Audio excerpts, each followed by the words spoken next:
जय हिंद दोस्तों। बहुत सारे आईटी सेक्टर से रिलेटेड वीडियो आज आपने देखा होगा कि आईटी सेक्टर क्रैश कर गया है भाई। बिल्कुल सभी के सभी शेयरों में अच्छी खासी गिरावट देखने के लिए मिल रही है। टीसीएस देखेंगे 7%, Infosys 8%, HCL technology 5%, Wipro 4%, LTI माइंट्री, इसी तरीके से टेक महिंद्रा महिंद्रा जो है, परसिस्टेंस, ओरेकल, मतलब कोफोर्ज, एम्फेसिस, जो भी देख लीजिए सब 4 से लेके 8% की गिरावट सब में देखने के लिए हम लोगों को मिल रही है।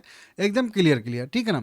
और अब ये मैं दोपहर में वीडियो 2 बजे बना रहा हूँ, तो उम्मीद है कि आप लोगों को इसका जो है कारण भी मिल गया होगा कि किस कारण की वजह से ये गिरावट आ रही है। लेकिन फिर भी मेरा कर्तव्य बनता है आप लोगों को एक बार समझाने का, क्योंकि ये पहली बार ऐसा नहीं हो रहा है आईटी के साथ। देखिए आईटी का जो अभी समय चल रहा है ना, उसको बस एक पॉइंट से आप समझिए कि परिवर्तन का समय है। जब आईटी का मेन बिजनेस जैसे चल रहा था वैसे चल रहा था, सारी कंपनियां ग्रो कर रही थी। लेकिन उसके बाद 2024 से जो एक गिरावट, जो पैनिक आई थी, उस गिरावट के बाद से आप लोगों ने देखा होगा कि सारी कंपनियां नीचे के साइड से मोमेंटम कर ही नहीं पा रही, क्योंकि वो एक परिवर्तन का दौर है। एक बिजनेस का पूरा एक साइकिल जो होता है एक सेक्टर का, वो एक पूरा साइकिल जो है कंप्लीट हुआ है। उसके बाद अब साइकिल जो है एआई वाला आ गया है, एआई जनरेटेड।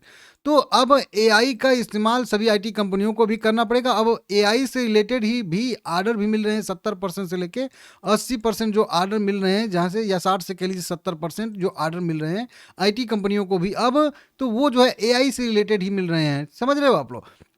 मतलब एक पूरा बिजनेस जो है, मतलब बदल रहा है, एकदम पूरा एक सेक्टर कह लीजिए बदल रहा है। समझ रहे हो आप लोग? तो इसमें समय लग रहा है। जैसे कि उदाहरण के तौर पे यहाँ पे दिखाऊं तो ये वाली जो गिरावट आई थी, जैसे विप्रो की बात करें तो 2022 में, सॉरी मैं यहाँ 24 बोल दिया था, 22 में, 22 से जब ये गिरावट आई थी उसके बाद से देख सकते हो आईटी कंपनियां दबी की दबी रह जा रही हैं। मतलब ब्रेक ही नहीं कर पा रही हैं वो वाला लेवल 2022 वाला, 21 वाला। वहाँ से अब जो है बिजनेस इनका चेंज हो रहा है। मतलब यहाँ पे बहुत सारी जो है स्ट्रक्चर चेंज हो रहे हैं सभी कंपनियों के, सबके बिजनेस में बदलाव आ रहे हैं। समझ रहे हो आप लोग? इसी तरीके से कुछ ऐसी बीच बीच में घटनाएं होती हैं जो ऐसा एक ट्रिगर करती हैं कि इनमें पैनिक गिरावट आती है। फिर उसके बाद संभलती हैं कंपनियां, फिर कुछ नया करती हैं और फिर थोड़ा सा उभरने का कोशिश करती हैं। समझ रहे हो आप लोग? अभी जो आ रहा है ये एंथ्रोपिक का एक नया एआई टूल आ रहा है, सा स्पो कैलिप्स करके इसका नाम यहाँ पे है। यह जो है अपने एक नए टूल जो है क्लाउड कीवर्ड कोवर्ड करके कह लीजिए में कुछ ऐसे प्लगइन लॉन्च किए हैं जो डोमेन और विशिष्ट काम जैसे कानूनी, बिक्री और डेटा विश्लेषण खुद कर सकता है। तो इस जगह मतलब आ रही हैं, और इसकी वजह से जो है सभी की सभी आईटी कंपनियों में मतलब थोड़ा सा जो है दिक्कत हो रहा है इससे, क्योंकि उनकी हो सकता है कि आगे चल के उनकी जो है काम है उस पर असर पड़े। क्योंकि जब सब काम एआई ही कर देगा, कोई कानूनी सलाह लेना है वो एआई ही कर देगा, तो कोई आप क्यों लोगे? ठीक है ना। इस तरीके से बहुत सारे जो है अपडेट आ रहे हैं इस तरीके से। इसके वजह से ये जो है मतलब गिरावट आ रही है, और यूएसए में भी इसी की वजह से बिकवाली आई है। समझ रहे हो आप लोग? रुपये में भी थोड़ी सी मजबूती आ रही है, इसके वजह से भी आईटी में थोड़ी सी गिरा। तो ये 2-3 कारण तो पहले मेन कह लीजिए अभी के हैं। लेकिन देखिए ये मैं समझाने के लिए नहीं आया हूँ। मैं आपको ये समझाना चाहता हूँ कि क्या करना चाहिए। क्या विप्रो, परसिस्टेंट, आई ये जो टीसीएस है, इन सब में रुकना चाहिए या नहीं रखना चाहिए? इनको पोर्टफोलियो में रखना चाहिए या नहीं रखना चाहिए? क्या इनका समय आ गया है? बिल्कुल ऐसा नहीं बात है। कई सर मैं अभी एक्सपर्ट का भी यहाँ पे राय सुन रहा था कि क्या यह सेक्टर अब एकदम जो है डूबने वाला है? बिल्कुल नहीं डूबने वाला है। अभी तो यहाँ पे स्ट्रक्चरल में बदलाव हो रहा है, और अभी टीसीएस इन्फोसिस ने लगभग 2026 में 40,000 नए फ्रेशर्स की नियुक्ति करने की भी योजना बना रही हैं। ठीक है ना। इस तरीके से तो बहुत बुनियादी ढांचे का आधुनिकीकरण भी सभी कंपनियां कर रही हैं। ठीक है ना। क्लाउड एआई के नए जो है प्रोजेक्ट मिल रहे हैं इन लोगों को। तो विशेषज्ञों का भी कथन है कि यह जो है 2026-27 में जो बनेगा वो बॉटम आउट हो जाएगा। मतलब अभी जो ये ट्रेड कर रही हैं कंपनियां, मान के चलिए आज आपको लग रहा है कि कहाँ पे ट्रेड कर रही हैं, आने वाले समय में यहीं आपको जो है बॉटम दिखेगा इनका, जब ये कंपनियां यहाँ से बढ़ के बहुत ज़्यादा ऊपर चली जाएंगी। Motilal Oswal, HDFC security, Goldman सैक्स, कोटक एएमसी, सभी के सभी ब्रोकरेज रिपोर्ट अगर पढ़ेंगे आप लोग तो आपको लगेगा कि हाँ अभी इनका जो है थोड़ा सा दिन खराब चल रहा है, लेकिन अब जो है थोड़ा सा दिन इनका बदलने वाला है, कह लीजिए अगले 6 महीने में। समझ रहे हो आप लोग? इस तरीके से। और इनका चार्ट देखने से भी वही चीज़ पता चल रहा है कि हाँ अब इनका शायद से वक्त बदलने वाला है। ठीक है ना। तो इसको समझ लीजिएगा। तो देखिए मेरा अगर मैं अपना व्यू बताऊं तो मुझे क्या करना है, तो मेरे पास अगर आईटी शेयर होंगे या फिर कह लीजिए मान लेते हैं कि हैं, तो मैं क्या करूंगा। ठीक है ना। तो देखिए मैं सेम स्ट्रेटजी अप्लाई करके चलता हूँ कि निफ्टी में जितना वेटेज है आईटी सेक्टर का, ठीक है ना, और वो है मेरे हिसाब से लगभग 7 या 8% के आसपास, ठीक है ना। आप देख लीजिएगा अपने हिसाब से आईटी का कितना वेटेज है निफ्टी में, ठीक है ना।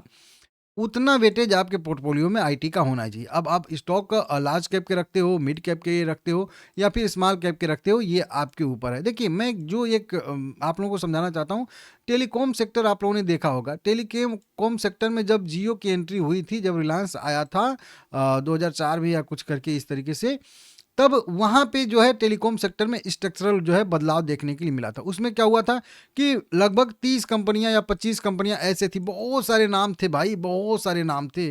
वो आप लोग अगर उस समय थे तो आपको खुद पता होगा कितने सारे नाम थे, बहुत सारी कंपनियां थी। जब वहाँ पे टेलीकॉम में स्ट्रक्चरल बदलाव हुआ था, दूसरे पीढ़ी का कह लीजिए एक टाइप का, तो वहाँ पे क्योंकि वहाँ पे क्या होता था कि 1 GB डाटा मिलता था, मतलब इस तरीके से पूरे महीने के लिए, या 5 रुपये में 25 MB डाटा मिलता था। वो अब समझिए कुछ 5 रुपये में 25 MB डाटा मिलता था हम लोगों को। 25 MB की बात कर रहा हूँ, GB की बात नहीं कर रहा हूँ, ठीक है ना। MB भाई, उस समय 2G चल रहा था। जब जैसे जैसे बदलाव आया, पूरा टेलीकॉम सेक्टर जो है बदल गया। बदलने से क्या होता है, जब सेक्टर कोई बदलता है तो उसमें बस एक ही चीज़ आप लोगों को ध्यान देना पड़ता है कि जब स्ट्रक्चरल बदलाव किसी भी सेक्टर में होता है तो सबसे पहले तो दिग्गज रह जाती हैं। दिग्गज का मतलब लार्ज कैप वाली कंपनियां रह जाती हैं, सरवाइव कर जाती हैं।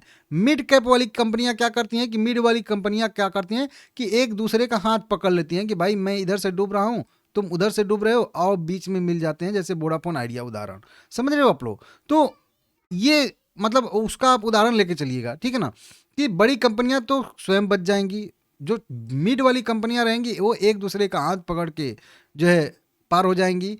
जो छोटी कंपनियां होती हैं वो जो है या तो उनको बड़ी कंपनियां अधिग्रहण कर लेंगी, या फिर वो बेचारी जो है अगर अपने ईगो पे रहती हैं, किसी को नहीं जाएंगी, किसी के साथ नहीं मिलेंगे, तो वो सब डूब जाती हैं। तो अगर आपके पास छोटी कंपनियां हैं तो फिर आपको जो है थोड़ा सा दिक्कत हो सकता है। अगर आपके पास मिड कैप या फिर अगर लार्ज कैप आपके पास है आईटी का, तो आपको कुछ नहीं करना चाहिए, इंतजार करना चाहिए। और जितना निफ्टी में वेटेज है आईटी का, उतना आपके पोर्टफोलियो में वेटेज आईटी का रहना ही चाहिए। ये मेरा व्यू है, ठीक है ना।